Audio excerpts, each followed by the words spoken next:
Manchester United 2, Tottenham Hotspur 2. I'm joined by Stephen Howson. Steve, you're at the game. A strange game that Tottenham dominated possession, but United looked dangerous. We could have won it in the last minute, and yet you read online, you would think that United had been battered 3 or 4-0. What did you make of it? Yeah, I caught a little bit of the commentary, and I saw a little bit online, people fuming with Gary Neville and his very neutral as fuck commentary. Basically just fucking wanking Spurs off. And by the sounds of it, they soaped up Postecoglou at the end as well. Just, haven't you got loads of injuries? Oh, haven't we got exactly the same amount? It is a weird one, but people have decided that they like Postecoglou and they like what Tottenham are doing. So anything that they do that isn't bad is seen as evidence of how good they are. Whereas United, anything that we do that isn't great is seen as evidence of how poor and how far behind we are. You're watching the game, obviously, take the pundits out of it. What did you make of that game? What did you think when you watched Man United play today? Did you think that was a good performance? Did you see positive signs? Are you concerned by the fact that we can't keep possession at home? What are you thinking when you watch that game? Multifaceted. There was some things that were good. Lethal on the counter-attack, Marcus Rashford. I get maybe that's because the game suited him. I thought looked really dangerous at times. Still not quite found the connection to feed Højlund as much. Højlund was like just not in the game at all. I know he got a goal before everyone starts commenting, but like that doesn't mean he was in the game. We fucking 1-0 up after 2 minutes. So like after that, I don't really remember anything else that he did. A bit of arguing with Bruno at some point. That was probably it. I thought on the counter, we shown a lot of promise. Garnacho looked good. Rashford looked good. But we didn't have any sort of methodical build-up. When we had to try and play out, or when we won the ball and decided to try and hold the ball a little bit, Spurs' press is good, obviously, but we looked horrific. Like, I think well early into the second half, I'm going like, that's 4 times we've tried to play out now, and we've lost the ball like in the middle third of the pitch. We've not got over the halfway line. This is worrying. So like good, bad. We looked dangerous. Spurs had all the possession. I was shocked when I saw how many shots Spurs had because it didn't feel like that. And then you go, Timo Werner played. So that was probably half of them. And none of them were a threat because, Timo Werner was the one that was kicking it. So it's all good. But then you go, well, didn't feel threatened. We felt quite calm, felt like we were quite in control despite not having the ball. No, you can still dictate play without the ball, and I thought we did that quite well. I thought it was a quite disciplined performance from that point of view, except their second goal, which I think was like 3 passes before they shot from their goal kick. Yeah. Are you fucking mental? So again, positive, negative, and then a massive negative, like set pieces, throw-ins, corners. It's like we don't know what the fuck to do. How are we so bad at that? How does Eric Ramsey have a job and not gone, lads, here's an idea. So either, like, we can't score from them and we can't defend them. How are you so criminally bad at 2 things to do a set play? How can you be so fucking bad?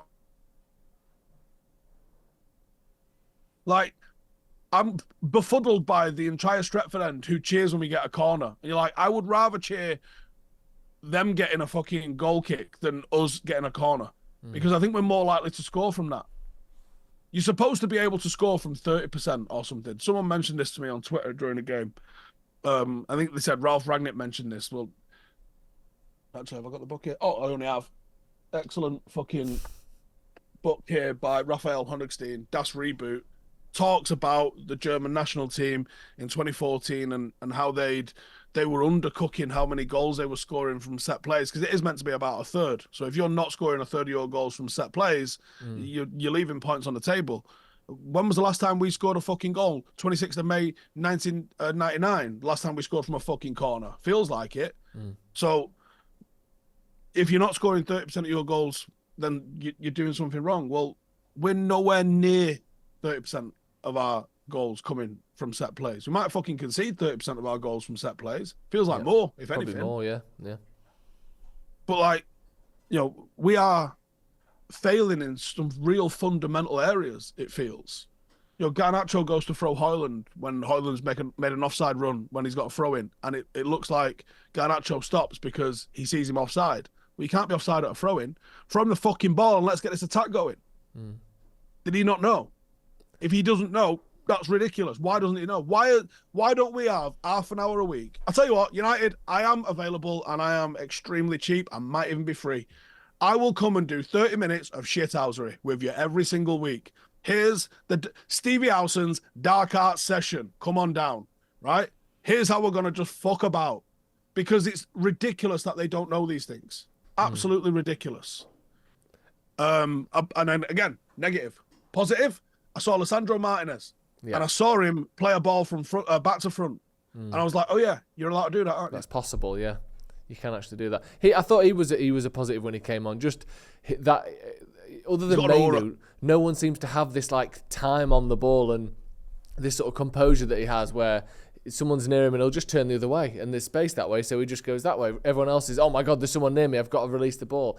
And I thought that United seemed to tread this line between counter-attack and speed and quickness and decisiveness and almost like frantic panic, like just get behind. Are you worried that, I know obviously the team wasn't fully fit and Martinez had just come back and Casemiro had just come back and all these things, but the team is getting back to full strength now.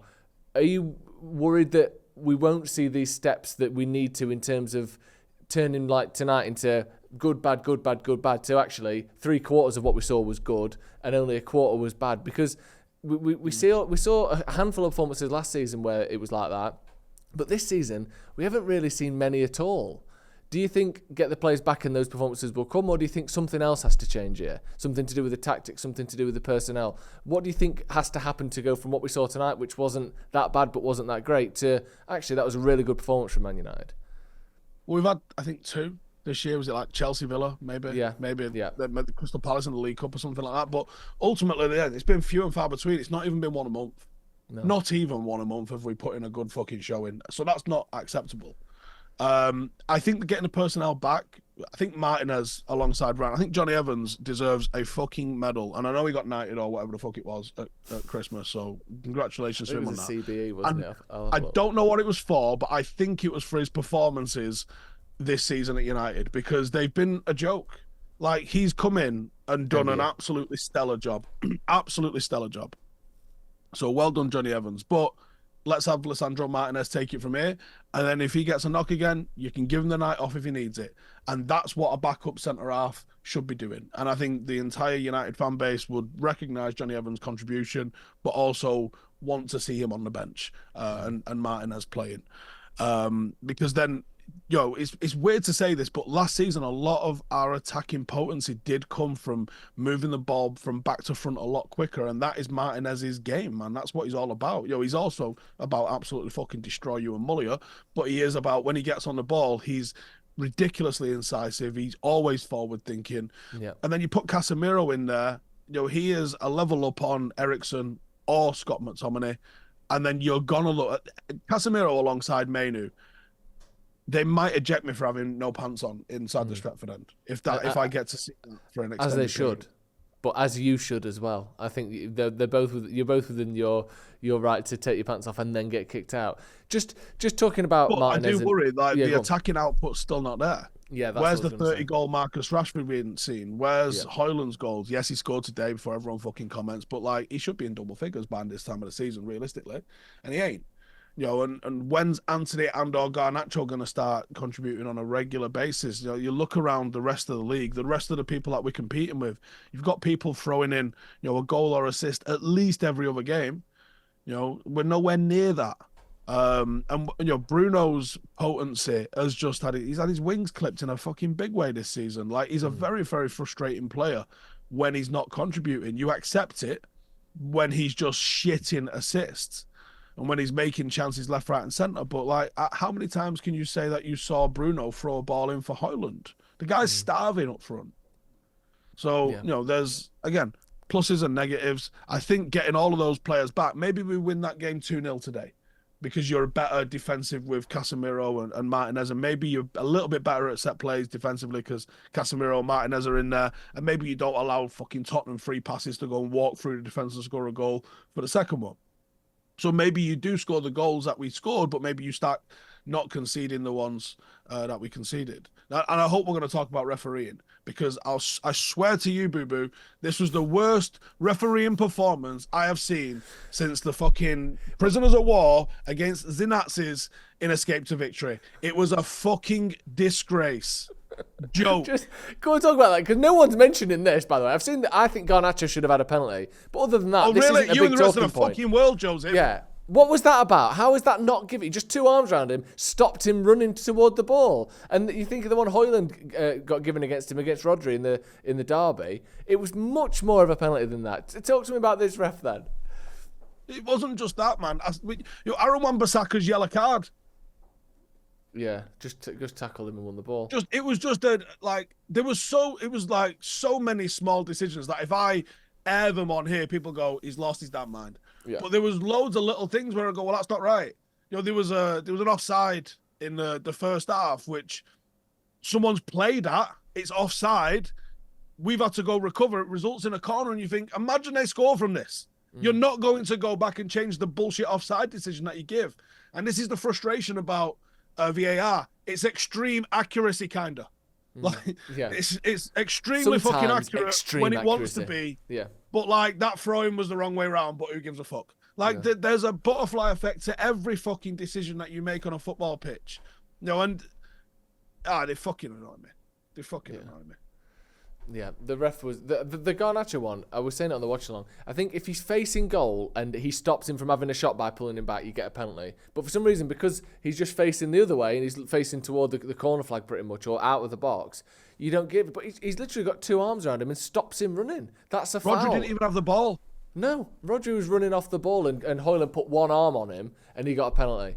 That one, like I said, just ridiculous. And they didn't even make a big fuss of it on the telly. They didn't show a VAR check. They didn't do anything. They didn't even really look at it. This is what annoys me. It's the decision to what goes to VAR. Because if they call the ref over and go, hey, go and have a look at this, 1,000,000% he gives it. Yeah. Like, there's no way he watches that and goes, that's not bad. Huh? Have you seen it back? Have you seen a replay? Yeah, we managed to get it inside the ground, yeah. Yeah, definitely. Like, it looks a lot worse in slow-mo even than it did at the time. And at the time, I thought it was a penalty. It was the opposite end of the pitch to me, and I went, that's a fucking pen. Yeah. Right? You can't grab someone. And only one of them works proper. Yeah, and you can't grab someone and pull them back. Just looking ahead then, we've got 2 weeks. We're hoping... Pulled him off! He can't do that! Luke Shaw should be back. He was meant to be back today, but then he dropped out this morning, apparently. We think, supposedly, Mason Mount will be back. Casemiro fully fit. Martinez fully fit. Do you think we're going to start to see the proper Manchester United second half, whatever that Ten Hag's Manchester United is? Or do you think we're always going to have these deficiencies of turning over the ball too much, not being able to control games, inconsistencies in the final third? Do you think there is positivity to take from tonight and looking ahead? Yeah, there's probably a couple of positives, but when you go, is everything going to change with these guys coming back? When you look at like our bottom 6, 7 with a keeper, why couldn't we play out? I know Spurs have got a good press, but the personnel, a midfield of Eriksen and Mainu and Varane and Evans, you think that 4 with Onana as a basis should be able to play out, right? Yeah. But we couldn't progress it into the middle thirds or get over the halfway line with it. So that was a bit of a worry. Luke Shaw might give us a little bit more attacking impetus. I think Wan-Bissaka's looked really good offensively. He's getting into some mad positions. There was at one point he was at fucking centre forward on the receiving end of stuff. Go on, son. But Luke Shaw, you assume, has got a little bit more attacking impetus. Delot had a great game today, completely fucking shut Timo Werner up. And then let him take shots that he knew he was going to miss. But you would think we get a touch better. You think we get a touch better, certainly just with the options. Now, 2 weeks on the training ground, I hope they're able to, I don't know, take some corners, maybe defend a couple corners, maybe even look at throw-ins and the rules and some real basic shit like that. And they changed the warm-up today. I only caught the back end of it, so I did ask on Twitter, and I'll ask again on here. If anyone was there and recorded the warm-up, can you please send it me? Because I missed the start of it and I missed some parts of it. But there was an old fella in front of me going, they've been listening to you because they've done it totally different and it looked really good. And I was like, oh shit. So I want to know what I missed and what was different about it. So if anyone did manage to get it, otherwise I'm going to fucking have to get in early. But we're not at home now until like about 3-4 weeks or something, isn't it? Yeah, for a home it's game. ages. Not got another So league game for 3 weeks, let alone at home. And then we've got potentially, what is it, League One or Eastleigh? Is it League Two or Eastleigh? Whatever it's going to be in the FA Cup. So you've got a good, I would expect like a good solid 3 weeks or so where you're starting to get the semblance of a squad together in training. Yeah. I'm going to expect some patterns of play to come out of this. Like, we started the game brilliantly today, and I thought, oh, we're fucking having it. Let's go. But we'll see. Hopefully it gets a bit better. Hopefully it does get a bit better. Cheers, Steve. Thank you for coming on. Manchester United 2, Tottenham Hotspur 2. Like Steve said, up and down, good and bad, things to take, things to be worried about. Who knows what's going on with Manchester United? Hit subscribe if you haven't already, and we'll see you in a bit.